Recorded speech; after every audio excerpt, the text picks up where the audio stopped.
રાજ્યપાલ આચાર્ય દેવવ્રતજીએ આણંદ એનડીડીબી ખાતે doctor હેનીમેન applied homeopathy online અભ્યાસક્રમ અને ઓર્ગોનન ઓફ મેડિસિન ડિજિટલ ડેવલપમેન્ટ કાર્યક્રમનો પ્રારંભ કરાવ્યો હતો. રાજ્યપાલની ઉપસ્થિતિમાં સરદાર પટેલ યુનિવર્સિટી દ્વારા હોમિયોપેથી અભ્યાસક્રમનો વ્યાપ વધે તે માટે સમજૂતી કરાર કરાવવામાં આવ્યા હતા. રાજ્યપાલના હસ્તે 45 જેટલા નિષ્ણાંત તબીબોનું સન્માન કરવામાં આવ્યું હતું. પરંપરાગત સારવાર પદ્ધતિને પ્રોત્સાહન મળે તે માટે કેન્દ્ર સરકારે આયુષ મંત્રાલયની સ્થાપના કરી છે.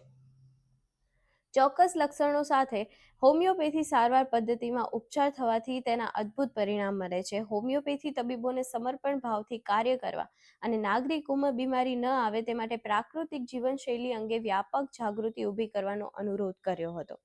પ્રારંભમાં હોમિયોપેથી ડોક્ટર કૃતિક શાહે સૌનો આવકાર કરતા જણાવ્યું હતું કે વડાપ્રધાન શ્રી નરેન્દ્રભાઈ મોદીના હોલિસ્ટિક હેલ્થ કેરના સ્વપ્નને સાકાર કરવા એલોપેથી, હોમિયોપેથી અને નેચરોપેથીના નિષ્ણાંત તબીબો પોતાના માટે જ્ઞાનનો દર્દીને અને સમાજના ભલા માટે ઉપયોગ કરશે. એટલું જ નહીં, બીમારીનું નિદાન, સારવાર અને કુદરતી જીવનશૈલી માટે પ્રેરિત કરશે.